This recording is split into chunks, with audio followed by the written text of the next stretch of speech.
Combination అధికారం చేజిక్కించుకోబోతుంది. ఇక ఇప్పుడు మనకు కావాల్సింది కరీంనగర్ మీద అక్కడైతే క్లారిటీ వచ్చింది, కానీ ఇంకా కొంత డౌట్, ఇంకా అక్కడ రకరకాల పరిణామాలు జరుగుతున్నాయి. నిన్నటిదాకా మనం రాత్రి వరకు కాదు, ఈరోజు ఎర్లీ మార్నింగ్ వరకు కూడా మనకు ఒక చాలా సస్పెన్స్ కొనసాగింది. కాంగ్రెస్కు బీఆర్ఎస్ మద్దతు ఇస్తుంది, కానీ ఆ రకంగా కాంగ్రెస్కు మద్దతు ఇవ్వడం వల్ల ఒక రాంగ్ మెసేజ్ వెళ్తుంది. 2-1 అని బీజేపీ ప్రకటించి వీళ్ళిద్దరిని రేపు రాబోయే ఎన్నికల్లో వాళ్ళు కాంగ్రెస్ను కానీ బీఆర్ఎస్ని దెబ్బతీసే ప్రమాదం ఉంటుంది. కాబట్టి ఒక ఇండిపెండెంట్ అభ్యర్థిని, అంటే కాంగ్రెస్కు బీఆర్ఎస్ సపోర్ట్ చేసింది అనే అపవాదు రాకుండా ఉండటం కోసం ఒక ఇండిపెండెంట్ కార్పొరేటర్ని నిల్చోబెట్టి వాళ్ళకు 2 పార్టీలు సపోర్ట్ చేస్తున్నట్టుగా ఒక స్ట్రాటజీ అయితే వర్కౌట్ చేశారు కరీంనగర్ సంబంధించి. అయితే చివరి నిమిషంలో కరీంనగర్ కార్పొరేషన్ అంటే చాలా ఇప్పుడు మనం జరుగుతున్న మొత్తం కార్పొరేషన్లో అతిపెద్ద కార్పొరేషన్ 66 డివిజన్లు ఉన్నాయి.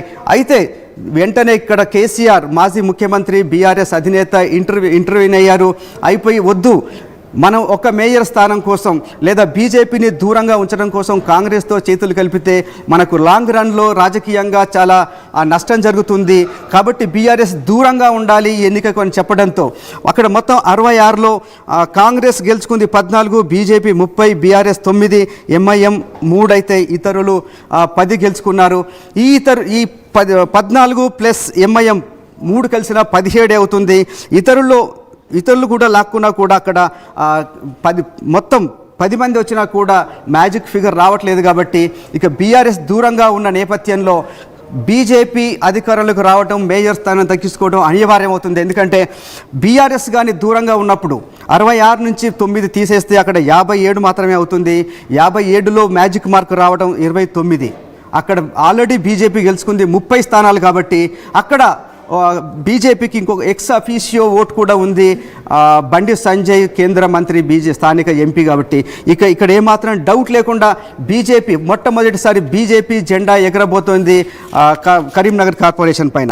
ఇక తర్వాత చూసినప్పుడు మిగతాది రామగుండం కార్పొరేషన్లో 60కి గాను 38 స్థానాలు గెలుచుకొని కాంగ్రెస్ అవుట్ రైట్గా విజయం సాధించింది. అక్కడ ఏమాత్రం డౌట్ లేకుండా కాంగ్రెస్ కార్పొరేషన్ చేజిక్కించుకుంది. మరొకటి మహబూబ్ నగర్, అక్కడ కూడా మొత్తం 60 స్థానాల్లో కాంగ్రెస్ 27 స్థానాలు దక్కించుకుంది. అక్కడ బీఆర్ఎస్కు 10 స్థానాలు వచ్చినాయి. కాబట్టి అక్కడ ఇతరులకు 4 స్థానాలు, ఎంఐఎం 1 స్థానంలో గెలిచింది. కాబట్టి 4 + 5 ప్లస్ కాంగ్రెస్ 27 ఉంది. కాబట్టి మొత్తం కలిసి 32 స్థానాలు వస్తాయి. కాంగ్రెస్ అవుట్ రైట్గా మహబూబ్ నగర్ కార్పొరేషన్లో మేయర్ స్థానాన్ని చేజిక్కించుకునే అవకాశం చాలా స్పష్టంగా ఉంది. మనోజ్, నెక్స్ట్ చూస్తే నల్గొండలో మొత్తం 48 డివిజన్లకు గాను 27లో కాంగ్రెస్ గెలిచింది. కాబట్టి అక్కడ కూడా ఏమాత్రం డౌట్ లేకుండానే కాంగ్రెస్ మేయర్ స్థానాన్ని దక్కించుకుంటుంది. ఇక కరీంనగర్ కంటిన్యూ విత్ ఒకసారి కొత్తగూడెం కంటిన్యూ అయ్యే ముందు ఒకసారి బ్రేకింగ్ వస్తుంది సార్. ఇస్నాపూర్కి సంబంధించిన బ్రేకింగ్ న్యూస్ ఇది.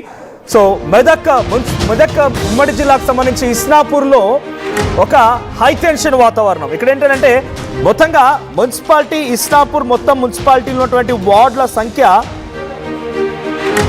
26 వార్డులు ఉన్నాయి. అక్కడ ఆ 26 వార్డుల్లో 14 మ్యాజిక్ ఫిగర్. కాంగ్రెస్ దక్కించుకుంది 10, బీఆర్ఎస్ దక్కించుకుంది 12 అండ్ ఇతరులు 4 స్థానంలో ఉన్నారు. అక్కడ జనరల్ ఉమెన్ రిజర్వేషన్ ఉంది. ఇంట్రెస్టింగ్గా ఇస్నాపూర్కి సంబంధించి ఏం జరుగుతుందంటే గూడెం మహిపాల్ రెడ్డి తన ఎక్స్ అఫీషియో ఓటు ఇక్కడ వినియోగించుకోవాలనుకుంటున్నారు. ఆయన బీఆర్ఎస్ పార్టీ వైపు నిలబడుతున్నారు. ఇక్కడ గూడెం మహిపాల్ రెడ్డితో పాటుగా రఘునందన్ రావు కూడా తోడయ్యారంట. సో కాంగ్రెస్ పార్టీకి ఎట్టి పరిస్థితుల్లో దక్కకూడదు అని చెప్పి ఒకే కారులో గూడెం మహిపాల్ రెడ్డి అండ్ ఎంపీ రఘునందన్ రావు ఇద్దరు కూడా ఒకే కారులో వచ్చి తమ ఇద్దరు ఎక్స్ అఫీషియో ఓటర్ని ఇటు బీఆర్ఎస్ వైపుగా నిలబడే విధంగా ప్లాన్ చేస్తున్నారు.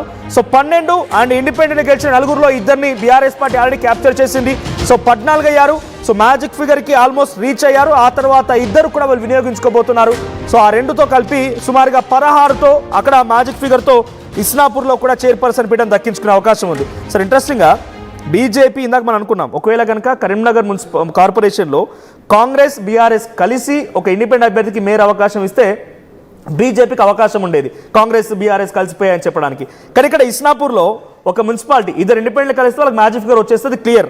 సో కానీ గూడెం మహిపాల్ రెడ్డి అండ్ రఘునందన్ రావు ఇద్దరు ఒకే కారులో కలిసి వచ్చి వాళ్ళు ఇక్కడ ఎక్స్ అఫీషియో ఓటు వినియోగించుకోబోతున్నారంటే బీఆర్ఎస్ పార్టీ బీజేపీ దోస్తీ మెదక్ నుంచే మొదలైంది అనుకోవాలా? తప్పకుండా మనోజ్. నేను ఇంతకుముందే చెప్పాను, ఇక్కడ చాలా విచిత్రమైన పొత్తులు కనిపిస్తున్నాయి తెలంగాణలో మున్సిపాలిటీకి వచ్చేటప్పటికి. మనకు తెలుసు బీఆర్ఎస్ని ఎక్కువగా టార్గెట్ చేస్తుంటుంది బీజేపీ. ముఖ్యంగా మనం ఏదైతే చెప్తున్నాం, దుబ్బాక ఎంపీ రఘునందన్ రావు చాలా ఫెరోషియస్గా అగ్రెసివ్గా మాట్లాడతారు. ఎప్పుడైనా సరే వాళ్ళు బీఆర్ఎస్ నాయకుడిని ఎక్కువగా టార్గెట్ చేస్తుంటారు. అయితే ఇక్కడికి వచ్చేటప్పటికి లోకల్ రాజకీయాలు, లోకల్ పాలిటిక్స్ చాలా ఇంపార్టెంట్ రోల్ ప్లే చేస్తున్నాయి. ఇక్కడ ఇస్నాపూర్లో మనకు తెలుసు, హైదరాబాద్ పక్కనే మనకు పటాన్చెరు పక్కనే ఉంటుంది ఇస్నాపూర్. ఇక్కడ కాంగ్రెస్ పార్టీని అధికారంలోకి రానివ్వకూడదు అనే ఉద్దేశంతో ఒక రకంగా బీజేపీ అండ్ బీఆర్ఎస్ ఒక్కటైనాయి. నిజానికి ఇక్కడ బీఆర్ఎస్ అనేది అత్యధిక స్థానాలు గెలుచుకుంది. మొత్తం 26 స్థానాల్లో 12 స్థానాలు గెలుచుకుంది. కాకపోతే ఇక్కడ మ్యాజిక్ ఫిగర్ 14. నిజానికి 14 రావడానికి ఆల్రెడీ గూడెం మహిపాల్ రెడ్డి స్థానిక ఎమ్మెల్యే ఉన్నారు. అండ్ ఇప్పుడు రఘునందన్ రావు ప్రత్యేకంగా, నిజానికి ఇక్కడ రఘునందన్ రావు అవసరం కూడా ఏమీ లేదు. ఎందుకంటే ఇక్కడ గెలిచిన 4 ఇండిపెండెంట్లలో ఆల్రెడీ 2 బీఆర్ఎస్కి సపోర్ట్ చేశారు. ఒకసారి విజువల్ చూస్తున్నాం సార్, విజువల్లో చూడండి రఘునందన్ రావు అండ్ గూడెం మహిపాల్ రెడ్డి ఇద్దరు కూడా. ఒకసారి విజువల్ ప్లే చేయండి పీసీఆర్. ఇద్దరు కూడా ఒకే కారులో వచ్చారు, మంచిగా ముచ్చటించుకుంటున్నారు, పక్క పక్కనే ఉన్నారు, ఫార్మ్స్ చూసుకుంటున్నారు. వాళ్ళు ఎక్స్ అఫీషియో ఓట్లకు సంబంధించి ఓటు వేయడానికి వెళ్లే ముందు వాళ్ళ ఫార్మాలిటీస్ ఏవైతే ఉంటాయో వాళ్ళిద్దరు మాట్లాడుకుంటున్నారు. సో ఇద్దరు కూడా బేసిక్గా ఇద్దరు హరీష్ రావు సంబంధించి అత్యంత కీలకమైన అనుచరుడుగా గూడెం మహిపాల్ రెడ్డికి పేరుంది. కాంగ్రెస్ పార్టీ కండువా కప్పుకున్నారు. మళ్ళీ ఒక వారం రోజుల క్రితం నుంచి బీఆర్ఎస్ పాట పాడుతున్నారు, బీఆర్ఎస్ పార్టీ అభ్యర్థిని గెలిపించమని అంటున్నారు.